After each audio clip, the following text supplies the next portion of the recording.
There's no flavor without Shut up, Linda. The adults are talking. Sitting down to write this script and trying to put the pieces of the story of the Karnak twins together makes me long for the days where I was getting shoved up against a wall by Rodin while Rinda frisked me for my milk money. And a big chunk of why this feels so daunting is because, once again, Fat Shark has made the interesting decision to tell their story out of sequence. This time, they front-loaded us with the conclusion. We kill the Karnak twins in the Orthus Offensive. It's only after we walk away triumphant from their twitching bodies that we started getting more information about Rodin and Rinda through another Vox intercept, and also Zola's deeper thoughts and feelings about them in the Dark Tide site blogs presented as her journal entries. Which flies in the face of basic narrative construction. You don't start with the conclusion and then try to build up your audience's tension for that conclusion. I'm not a high-end literary critic, nor particularly widely published outside of my scripts for YouTube and a couple one-off fiction submissions from my past, but I did spend enough hours studying writing and how to build a narrative that I was given a piece of paper saying I'm pretty alright at it. So when I say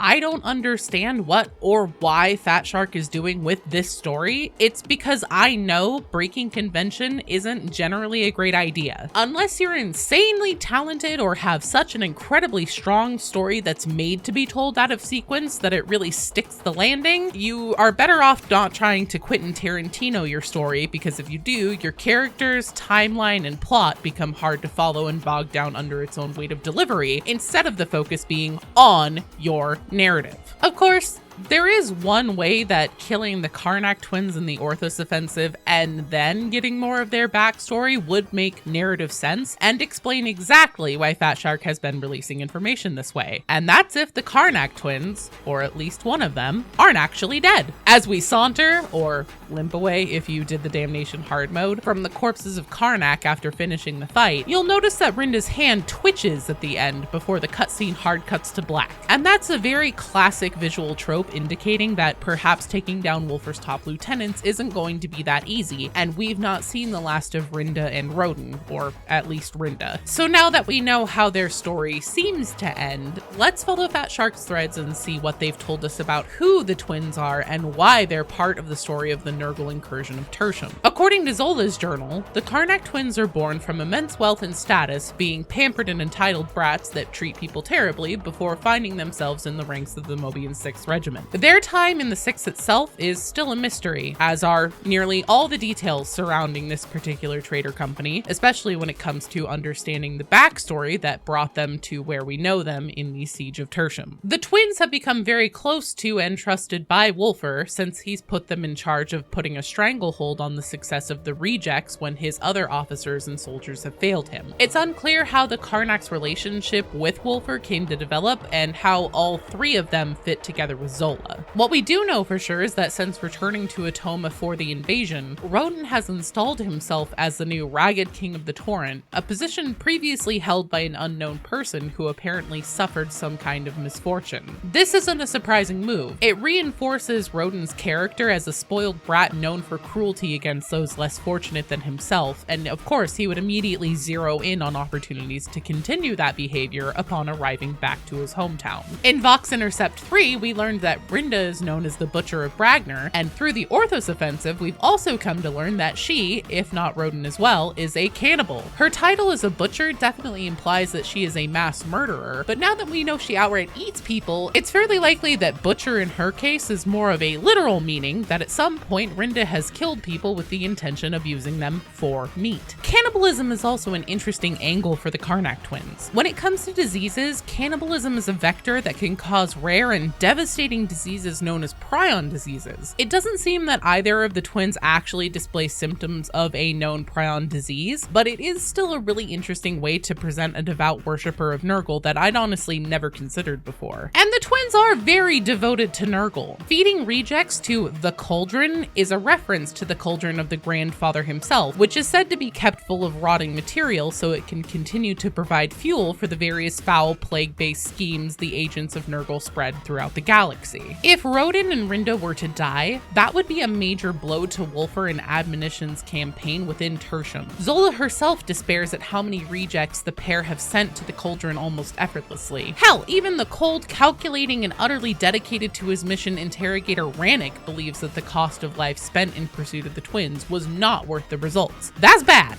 That's real bad, because even Rannick doesn't pay much heed to the cost of any of the rejects. The twins are an absolute powerhouse of death and destruction, so certainly if we actually killed them, we can expect Darktide's story to reflect a turn in the tide for the War of Tertium, right? Well, going back to the strange narrative structure Fatshark has presented us for the Terrible 2, death is likely only the beginning for at least one of the twins, if not both. You see, humans that are particularly effective at carrying out the Grandfather's orders are often elevated to a special status. Out of all the Chaos Gods, Nurgle is often considered to be the most chill and the one who most often rewards his followers for their loyalty. And this type of blessing often manifests as a promotion of sorts to fucking demonhood!